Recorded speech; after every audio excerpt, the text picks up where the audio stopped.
Channel को subscribe करें और घंटी को दबाएं। इस जमीन पर पहले नबी हजरत आदम अलैहिस्सलाम थे। उन्हें अब्वा, लबशर, फादर ऑफ ह्यूमैनिटी और खफ फुलिस जमीन पर खुदा का मददगार का खिताब दिया गया। हजरत आदम को जमीन पर कदम रखने वाले पहले इंसान और नबी माने जाते हैं। मुसलमान असे और उनकी बीवी हव्वा को पूरी इंसानियत का बाप और माँ मानते थे। हजरत आदम अलैहिस्सलाम भी जमीन पर पहले शख्स थे जिन्होंने लाम, कीना, बोना और खाना पकाना सीखा। कुरान में बताया गया है कि खुदा ने जमीन पर नस्ल इंसानी को पैदा करने का मंसूबा बनाया है और वो पहला शख्स और खुदा का नबी हजरत आदम होंगे। बेशक मैं जमीन पर नस्ल दर नस्ल इंसानों को पैदा करने वाला हूँ। फरिश्तों ने कहा, क्या तो इसमें ऐसे लोगों को जगा देगा जो इसमें फसाद बर्पा करेंगे और खून बहाएंगे, जबकि हम फरिश्ते तेरी हमदो सना के साथ तस्बीह करते हैं और तुझे पाक करता है। खुदा ने कहा, मैं वो जानता हूँ जो तुम नहीं जानते। कुरान मजीद में उनकी कहानी 7 सूरतों में है। इसे जमीन पर भेजा गया जब इसने आसमान पर अल्लाह के कवानीन को तोड़ा।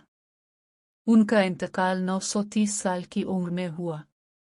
हजरत आदम अलैहिस्सलाम 90 फुट थे।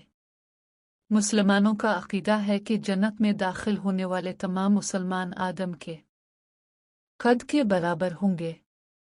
अल्लाह ने आदम को पैदा किया और वो 60 हाथ लंबा था। फिर फरमाया कि जाओ और उन फरिश्तों को सलाम करो और सुनो कि वो तुम्हें कैसे सलाम करते हैं, क्योंकि ये तुम्हारा और तुम्हारी औलाद का सलाम होगा। आपने फरमाया, अस्सलाम अलैकुम। फरमाया, अस्सलाम अलैकुम व रहमतुल्लाह व बरकातुहू। तो उन्होंने लफ्ज़ वरहमतुल्लाह का इजाफा किया और जो जन्नत में दाखिल होगा वो आदम की शक्ल में होगा। लोग अब तक छोटे होते जा रहे हैं। हजरत आदम औलाद, हजरत आदम की औलाद की तादाद मुबहम है। कुछ बयानात में कहा गया है कि हव्वा को 20 हमल गुजरे हैं और कुछ बयानात के मुताबिक ये तादाद 120 है। हर हमल में हव्वा ने जुड़वां बच्चे पैदा किए, एक लड़का और एक लड़की। लेकिन 3 बेटों के नाम हाबील, काबील, सियान और सेठ मालूम होते हैं। सेठ को हजरत आदम ने औलाद के तौर पर इस वक्त मुकर्रर किया जब वो मरने वाले थे। मशहूर है कि जमीन पर पहला कत्ल सियान ने किया था। उसने हसद में अपने भाई को कत्ल कर दिया। हजरत आदम अलैहिस्सलाम की दुआ। जब हजरत आदम और हव्वा अलैहिस्सलाम जन्नत में रह रहे थे तो अल्लाह ताला ने उन्हें हुक्म दिया कि हर चीज़ से लुत्फ अंदोज हो, लेकिन किसी खास दरख्त का फल ना खाएं, जैसा कि कुरान करीम में इसका जिक्र है। उन्होंने कहा, ये आदम, तुम और तुम्हारी बीवी बाग में रहो और वहाँ की बहुत सी चीज़ें खाओ जैसा कि जहाँ और जब चाहो, लेकिन इस दरख्त के करीब न जाना वरना नुकसान और सरकशी में पड़ जाओगे। वो जन्नत में खुशी से रह रहे थे, लेकिन शैतान इब्लीस ने उन्हें वो फल खाने पर आमादा किया जैसा कि कुरान में मज़कूर है। फिर शैतान ने उन्हें बाग से निकाल दिया और उन्हें इस हालत खुशी से निकाल दिया जिसमें वो थे। हमने कहा, तुम सब नीचे उतर जाओ, तुम में से बाज के साथ दुश्मनी है। जमीन पर तुम्हारा ठिकाना और तुम्हारा जरिया माश एक वक्त तक होगा। हजरत आदम अलैहिस्सलाम की दुआ।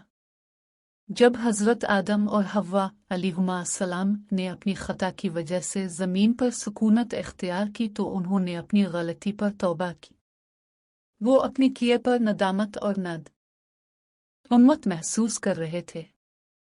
इस वक्त हजरत आदम अलैहिस्सलाम अल्लाह से उनकी मग़फ़िरत की दुआ करते हैं।